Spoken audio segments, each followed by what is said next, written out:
And we're off. Welcome everyone to webinar 10 of the Lockdown Lunch and Learn series. The topic for this one is career revisioning and planning. My name's Laura and I feel like I've been preparing for this webinar for about 5.5 years, because it was 2015 where I had what I went on to call my wake up and smell the silicon moment, when it started to dawn on me just how much transformation already we were starting to see about the world of work, what the best paid roles were, what were likely to be future jobs and future skills that are worth thinking about now. And already we were starting to see some of those changes in place. I started off in the year 2000 working in recruitment.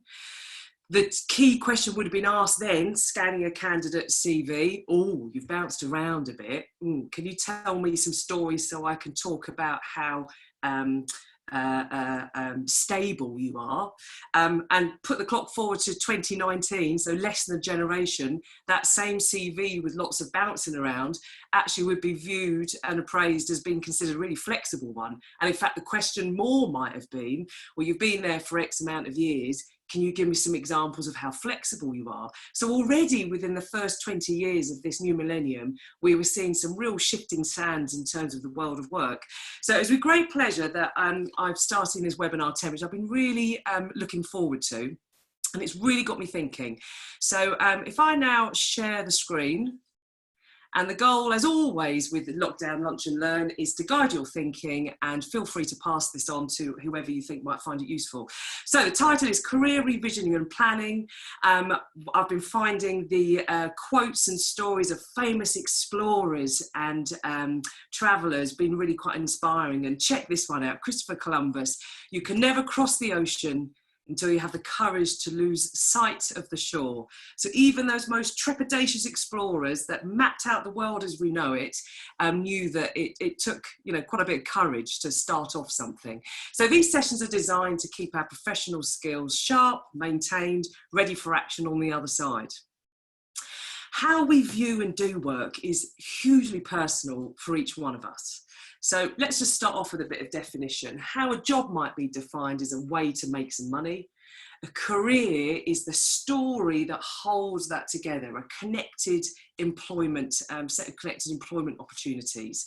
So it might have taken me 25 years to realise that the first part-time Saturday job I did as a shoe salesperson, actually there's still a thread of what I did then in 1993, which is still as valid now. I didn't know it at the time, but often a career is actually the story we build up as we get more and more experience under our belt.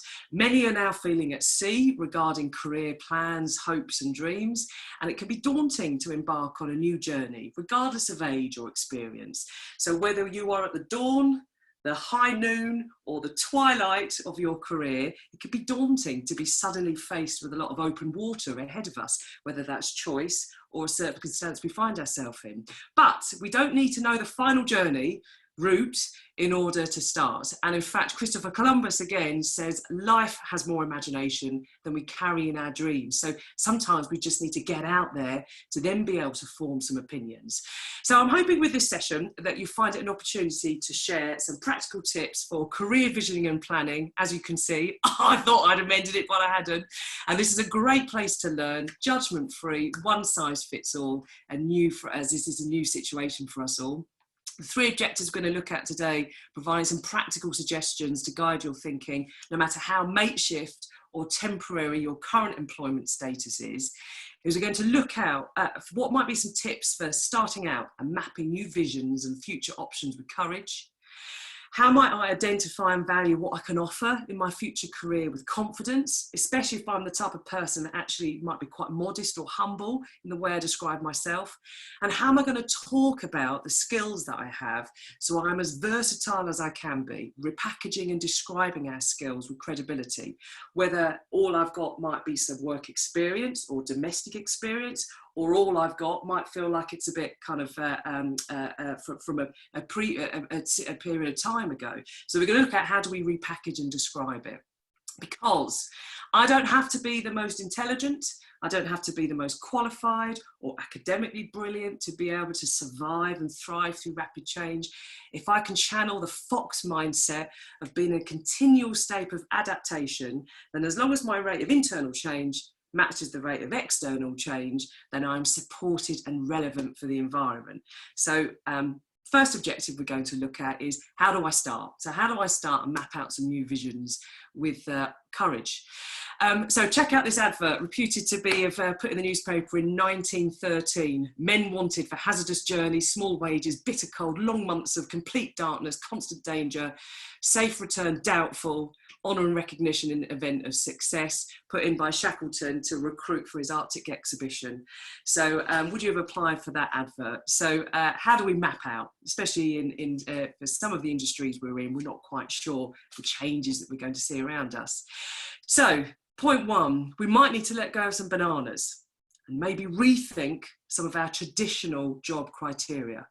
We were already seeing big changes in the type of work and how it was valued in the last decade. So what do I mean by bananas? Okay, so a traditional way of catching a monkey is they would put a banana inside something that required their hand to go small to put into the space.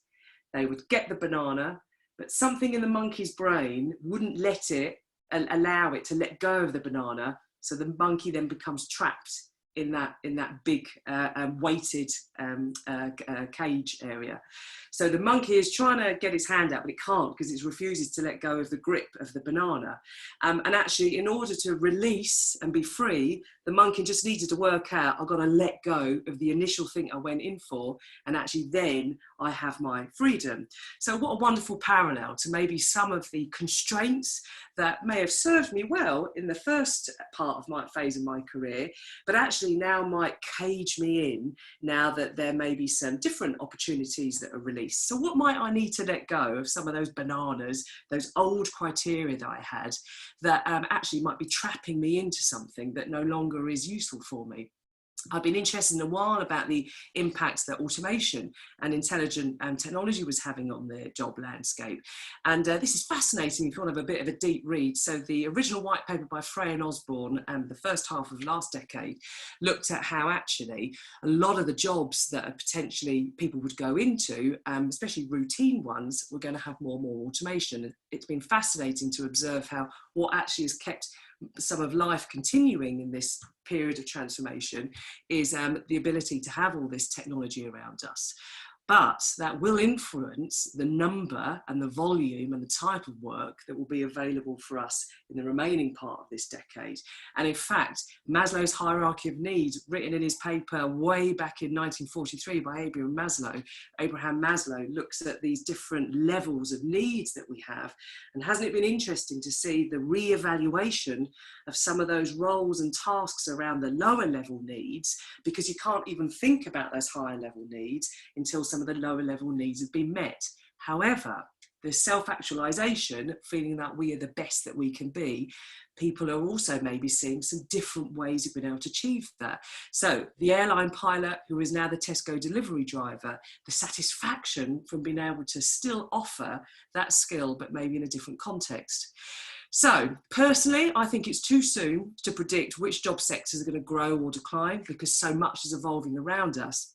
Therefore, it might be more practical to ask for anyone that feels they're at a crossroads, or this is given an opportunity to rethink what the next stage might be, or you're starting out. Question number one is, what can't machines do? That's likely to be an area of work that will, in the second half of this decade, that will absolutely still be well paid and requiring humans. What can't society live without? And this has been a real insight into what are the things that actually are key and maybe are less key right now that could throw up an indicator as to the boom in certain areas for the first half of this decade. And what do you value? And for many people, this is an opportunity to think, well, where does cash sit with my purpose. So what actually, whilst everything has been thrown up and looked in a different way, what actually might be something that I could think about that I really value? And there's lots of research out there, if you do a Google, about you know, X amount of salary, actually being unhappy, that extra amount of money doesn't balance that out. So what do you value? So there's an opportunity now to just maybe let go of some bananas and rethink what might be a more enduring set of work criteria that might work for you. And actually, the 3 life stages that many of us have been raised upon: you get educated, you work, then you retire, already was seeing the need to be evolved to maybe 5 or 6 stages. The 2000s were already unprecedented because we've got length of life extending generation upon generation. So actually retirement, the pensions weren't going to last for the amount of average time someone in our generation, my generation, is likely to be retired for. This 100-Year Life book was an absolute game changer, and I recommend it all the time. And it's been fascinating to reread it in this current state of confinement. And actually the news alert, career plans were already needing to be revised. A person in their 40s has a 50% chance of living to 100. So previously the Queen would handwrite a happy 100 card. Now they're printed, because I believe about 11,000 people a year turn 100. It is no longer front page news of a local newspaper. It's become more prevalent for people to live later on. Someone in their 20s has an 80% chance to make to 100. So the younger you are, the longer you are likely to live to. And therefore, the careers are likely to stretch for longer. A 60-year career could become the new norm. And as I was saying on the workshops before all this happened, that's a long time being miserable or stuck in a role that feels like it's not really you. So age will mean less because we're all living for longer, but the attitude to learn and adapt will mean more. Modern sailors are taught the ancient art of celestial navigation, navigating through the stars, even now, in case of cyber attack. So just because you have had many, many years of experience behind you, some of those traditional skills that you developed over the years may still be as relevant now. It's the way in which you talk about them. For those of you who are fresher starting out in your careers, it's working out, well, what do I think are the skills that I am naturally gifted at, that I know I can give my all to it? Because attitude to learn and adapt are probably going to be some of the hottest attitudes. So there's always time to start or adapt the plan when you view life at a glance. And this is a really powerful exercise. First time I've done it on a webinar, so we'll see how it goes. If you've got some paper, you might want to scribble alongside. If it's something you want to do later, after, hopefully you'll find my guidance, enough instruction to do on your own or with someone else later. And I call it the 100-Year Life exercise, so viewing life at a glance. So imagine you've got 0 to 100, that's the years available, let's say, in our lifespan. The vertical axis represents your lifeline, and draw a horizontal line now to mark off how much of your life has already passed. So there's mine. So we draw the line across, and then we're going to fill in that bottom section. And what should we call it? What should we call that bottom section? I'm going to call it my past. So this is my past. Let's now have a look at the other axis. So imagine the bottom line refers to your timeline, and no matter who you are, how much you earn, how you were brought up, we all have the exact same currency a day of 24 hours. So it's each day 24 hours, and one of the requirements of being alive is we need to have on average a third of our life unconscious, getting the sleep. So sleep is the cost of learning. So mark off from the right hand side the amount of time you spend sleeping on an average day, whether that is actual or aspirational. And then I'm going to shade in that point now. And what might I call this? Well, I guess this is time pre-spent. So what this now leaves me is a white space that is now left. And depending on your age or depending on your average daily sleep, your white space might be different. What would we call this? My future, my opportunity, my lounging around in bed, worrying about what I'm going to do next, my endless list of goals that I don't actually start out. Well, really, it's my choice. So it's my choice. And all of that colour and all of that opportunity ahead is mine. And my choice. So what is important to you? So when you're thinking about this white space, and questions I get people to think about is what's important to you, what energizes you, and what lifts your spirits. And if you're looking at something that you're writing that doesn't make you smile, then actually, who's that plan for? Is that a plan for something that you fixed on many years ago that might not be so relevant? And I think this time of unprecedented, as we use a lot, all bets are off. And sometimes some of those constraints have actually been a cage that have kept us focusing on things that, upon reflection, might not be what you wanted anyway. So, first thing, how do I start out and map new visions and future options with courage? We might need to let go of some bananas and rethink our traditional or inherited job criteria. The last decade was already seeing unprecedented change, requiring an update to the 3 steps of life. So we were already having to think slightly differently about our careers. It's just sped up. There is always time to start or adapt the plan when you view life at a glance, whether at the dawn, the high noon, or the twilight of your career. It's that white space ahead that is worth thinking about. So the second objective, how do I identify and value what I can offer in my future career with confidence? I love this from Captain James Cook. Do just once what others say you can't do, and you will never pay attention to their limitations again. And that includes our own head as well. So first thing to remind ourselves is there's no one else in the world quite like you. I call it your unique career biometric. As unique as your fingerprint, unique as your iris scan, you are the only one with your exact combination of skills, wisdom, and network. It's only you that knows everyone that you know has done what you've done. You've seen things that only has been seen by you. What are some of these unique views that you have? You've contributed and heard things in conversations that only you've been privy to. What is some of this unwritten wisdom that you've gathered? And you've experienced and touched situations with skills mixed only by you. So what skills of yours do people draw upon? So you've seen stuff, you've said stuff, and you've dealt with stuff that no Google would be able to throw up on a page of information. It's that wisdom. The knack is being able to talk about that in a way that people can understand. So we'll look at something a little bit later. The second thing maybe is to think about the new world rather than the exact plan, the kind of geography. So just familiarising yourself with some of these new continents that might be around you. So I like metaphors because it allows you to think a little bit differently. So being clear about what is around you might help you make some career decisions. Your future career is going to take you along paths that are as yet uncharted.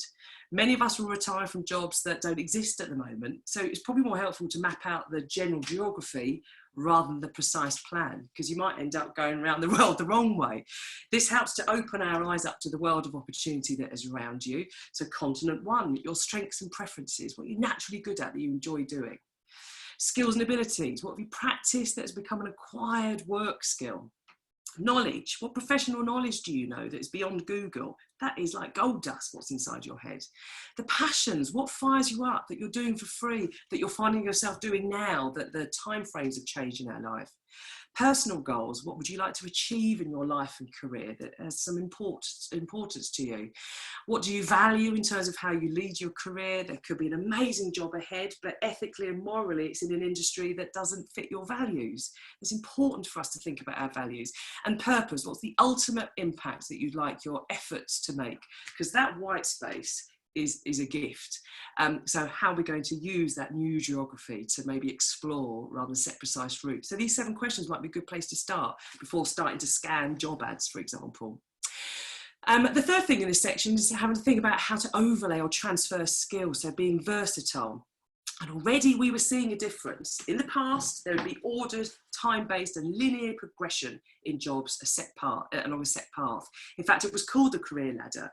You do 18 months there, then you get promoted, and serve your time well. In 20 years, you can get to make decisions.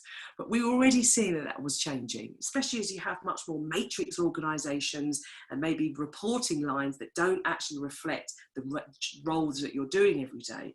What we're more seeing is more of a random zigzag relationship-based progression within a network. So actually, it's more of an ecosystem of opportunities and people around you. Just think how LinkedIn works, for example. example, about who knows who. So much more it was about nurturing the relationship network around us, not just setting a plan and a series of time-based goals. So thinking now, what could I be doing to maintain, sustain or develop my network might serve you well. I also think we're going to see huge value placed on what I call hybrid people. So hybrid roles, I think we're going to see more of, requiring a unique skill combination. A story that always stuck out for me from last decade. In 2016, one of the most hotly sought after candidates and well paid was the position of a deep sea diving software engineer. Because what was happening was that all these big mainframe servers, forgive me for using the wrong terms, were generating so much heat that many of them were stored underwater. So you needed someone who was able to cross two worlds. The world A of technology and being able to know how to fix technological problems, and world B, which was confident and capable underwater. Now, there aren't that many people around the world that have that precise hybrid set of skills. And that edge, those people in the middle, they're able to cross two worlds successfully. And what always filled me with hope was thinking at some point in the 80s, 90s, there would have been a kid in their room saying, but Mum, I really want to be a scuba diver for my job. And their parents saying, no, you've got to go and learn and do something proper and get a proper job. And that proper job might have been in IT, but they always had that real passion for scuba diving. And suddenly, unbeknownst to them, was going to be a series of opportunities that meant there was a Peterer role coming up. They wouldn't have planned for it at the start, but it happened and evolved around them. So that hybrid role. So it might be your industry is going to see some massive changes. What could you transfer from your world across to the other, which means you bring some transferable expertise that not everyone else would be able to do. So I think let's watch out for some of these hybrid roles where we've got a bit of this and a bit of that, and the skill is being able to join up in that Venn diagram in the middle. So how do I identify and value what I can offer in the future with confidence? I've got to remind myself to prize my unique career biometric. There's no one else in the world quite like you. You are a phenomenal one-off. Mapping out the new world around us that we could explore rather than a precise route might be a sensible first step to take. And being able to overlay or transfer skills from one world to another, especially if you can see your world starting to maybe decline in roles, or you think it might be, what could you already then start to think that might be enable you to be versatile and transferring from one world to another, a hybrid role. So the third and final objective, I love this man. This is Sir Ranulph Fiennes, and he's such an inspiration. I don't know if you've ever heard him talk, but he really is inspiring. And one of the phrases that stuck out for me was this, is there's no such thing as bad weather, just inappropriate clothing. Who knows if you've got the right or the wrong skill? It's the environment which you work towards that is going to determine whether it's the right or the wrong skill. So unhinged from one bothering about whether you got the right or wrong skills, far more appropriate to think about where am I going to be best placed so that my skills are appropriate. And Sir Ranulph Fiennes, he climbed Mount Everest age 65. How amazing is that? So whether you're dawn, noon, twilight of your career, it's thinking about how am I going to transfer what I know I can do into an appropriate setting. So first thing that is really practical is using something called FAB. So this is proper old school sales training, this feature, advantage, benefit. This is a really handy way of putting an endurance on your skills shelf life. So it might have been 20 years ago that you developed this particular skill, but using the verbal framework of feature, advantage, benefit keeps it enduring and ever fresh and as relevant now as it ever would have been. And what it does is it focuses more on the benefit of what you did, what are you enabled to be, rather than what you did, because that might date you because the technologies, for example, might have changed. So let me give you a sort of a comedy example and you can see how it works. So feature, advantage, benefit. So feature is where you talk about an element of the role. So a key element of my role was that we created a weekly summary report that was flown by carrier pigeon to the head office team. The advantage of that meant that the team could then make adjustments to the customer service. And the benefit was that it enabled us to take better decisions to generate more customer loyalty. So the fact that no one would use a carrier pigeon now, which was the feature of what I did, is sort of irrelevant because what the advantage and benefit was of what we did was that it enabled that organisation to be more making something, saving something, or achieving something. So what this does is it keeps us more flexible and our skills more enduring, because the benefit will have a longer shelf life than potentially the feature. So it doesn't matter whether you were handwriting stuff or typing stuff, or whether what you did was for some volunteering work at school. Doesn't matter the setting, it's what that enabled to happen that actually is going to enable us to keep our skills fresh. So feature, advantage, benefit is just simply looking at, well, what is it I've done? But actually, when I look at it from a slightly different lens, what did what I do enable to happen as a result of my effort? And I bet that the benefit would still stay firm today. So FAB is a great way of keeping your skills fresh in terms of how you describe yourself. STAR is a really handy way to transfer from one world to the other. So let's say you've been out of work for a while and you want to transfer something from one setting to another, or let's say you want to do a hybrid and go from one world to another. The STAR, situation, task, action, results, is a great framework to get a STAR story. Think of the celestial navigation. It was the stars that helped them know where to go next. Think of your own experience. It's those STAR stories that are maybe going to shine a light on where you might naturally be talented and gifted to use that white space. Often used as an interview questioning framework, therefore what a fantastic way to prepare, and it works really well to kind of either draft a couple of sentences or explain something. So next thing might be to think of some STAR stories. So what was a situation, a scenario that you found yourself facing? Could be domestic, professional, corporate, public sector, whatever the situation. What was it that the objectives were? How did you go about it? So what was the action you took? And what was the results? What was the summary of the outcome? And if I can give 70% of my answer or my story around the action, that's the bit that differentiates me from maybe another person. And that's the bit that is generic, that can be transferred from one world to the other, because the situation, task, result might only have been relevant for that particular scenario. So STAR is a really useful way of packaging what it is that you've done before in a more versatile way, because you can transfer it. So FABS keeps you fresh, STAR keeps you transferable. And the third thing, maybe just to think as a habit, is about tracking your career skills with, I called it a skills Fitbit, for you to be fit as fox for an evolving career, because actually only you can track and monitor your career success throughout your whole life. Project teams, line managers, colleagues will come and go. You may have periods of time where you're self-employed, fully employed, part-time employed. You're the only one who is there as the protagonist in your story from start to finish. And so could you have some kind of personal development plan, or a skills Fitbit, I called it, which is basically tracking your skills, so keeping on top of it. It can take quite a while to start from scratch. So if you're thinking that you're at a career crossroads and you want to make some changes, then getting up to speed with all of the data might be a good place to start. Each person's plan is going to be as different as their own career path. So why not use this unusual time to get some feedback to increase your self-awareness? What am I good at? What can I develop? If you're not a writer, create a vision board of images or words that catch your eye. Using this unusual time to prepare and revise your vision of the future. It's not the weather, it's the clothing. It's not the CV, it's the story that's around that actually is what creates that magic bit. So how do I repackage and describe my skills and qualities with credibility? Well, let's channel the energy of Sir Ranulph Fiennes here at 65, climbed Mount Everest.